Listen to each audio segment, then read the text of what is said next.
A. Pasar dan pasar persaingan sempurna. Yang pertama ada pasar. Pasar adalah tempat atau mekanisme bertemunya kepentingan konsumen di satu sisi dengan kepentingan produsen di sisi lain.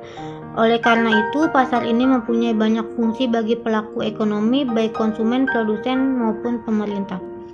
Dengan demikian, pasar mempunyai peranan yang sangat strategis bagi pelaku bisnis, produsen, dan masyarakat secara keseluruhan. Tanpa ada akses pasar, maka tidak mungkin suatu bisnis dapat bertahan hidup. Pasar adalah tempat para produsen bersaing merebut konsumen dalam rangka mencapai tujuan usahanya. Yang kedua ada pasar persaingan sempurna. Pasar persaingan sempurna merupakan jenis pasar di mana tidak ada pelaku ekonomi yang mempunyai kekuasaan pasar, market power, terhadap harga suatu produk yang homogen. Pembeli, orang yang melakukan permintaan, maupun penjual, orang yang melakukan penawaran, tidak mempunyai kekuatan untuk mempengaruhi harga pasar.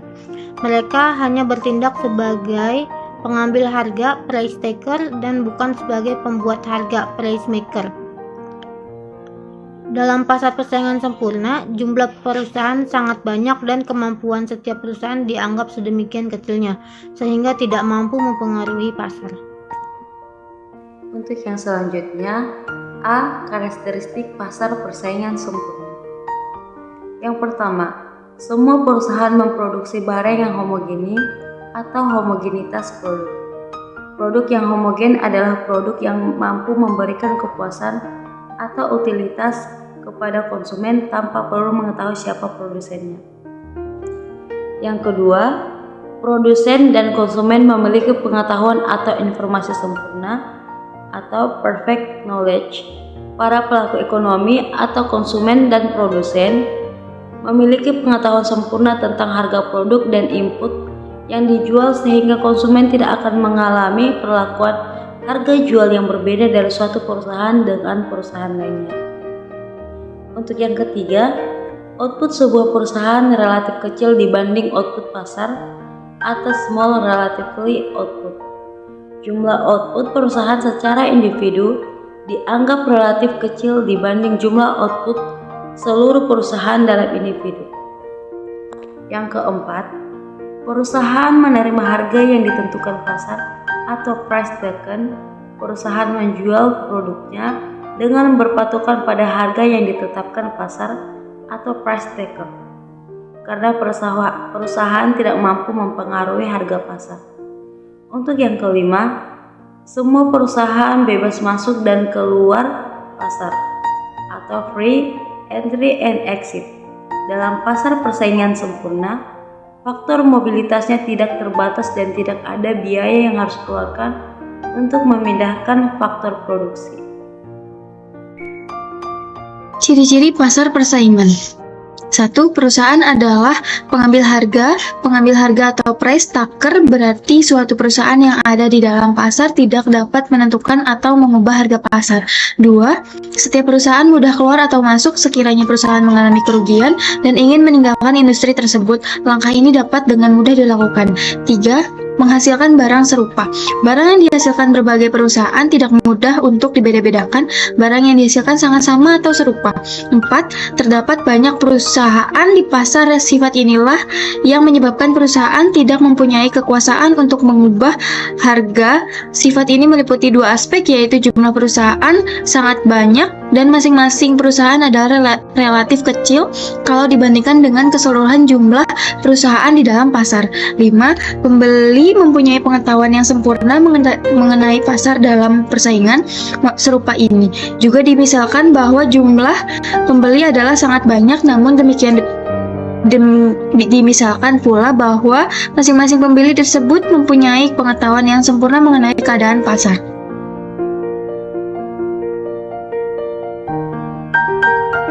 C. Syarat pemaksimuman keuntungan. Di dalam jangka pendek, pemaksimuman untung oleh suatu perusahaan dapat diterangkan dengan dua cara berikut.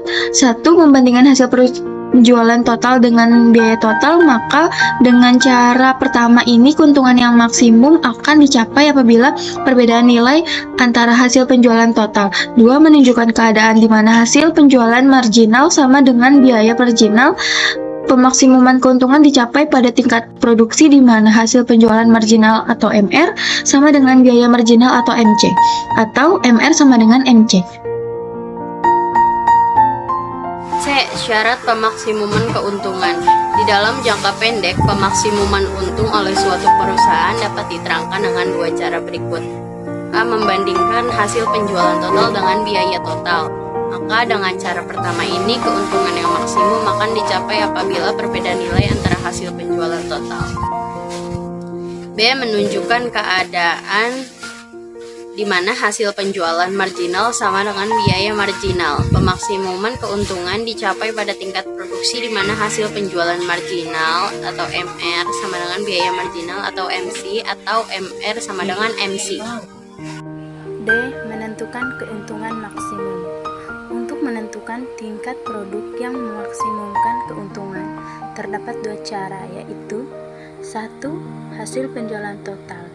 Biaya total dan keuntungan. Untuk menentukan keadaan tersebut, yang perlu dilakukan adalah membandingkan hasil penjualan total dan biaya total pada setiap tingkat produksi, dan menentukan tingkat produksi di mana hasil penjualan total melebihi biaya total pada jumlah yang paling maksimum. Keuntungan yang diperoleh dihitung dengan formula sebagai berikut. Keuntungan sama dengan hasil penjualan total kurang biaya produksi total. Yang kedua, dihitung berdasarkan formula berikut. Tambahan untung sama dengan tambahan penjual. Tambahan untung sama dengan tambahan penjual total kurang tambahan biaya. Tingkat produksi MC sama dengan MR. Yang ke E, kebaikan dan keburukan pasar persaingan sempurna. A.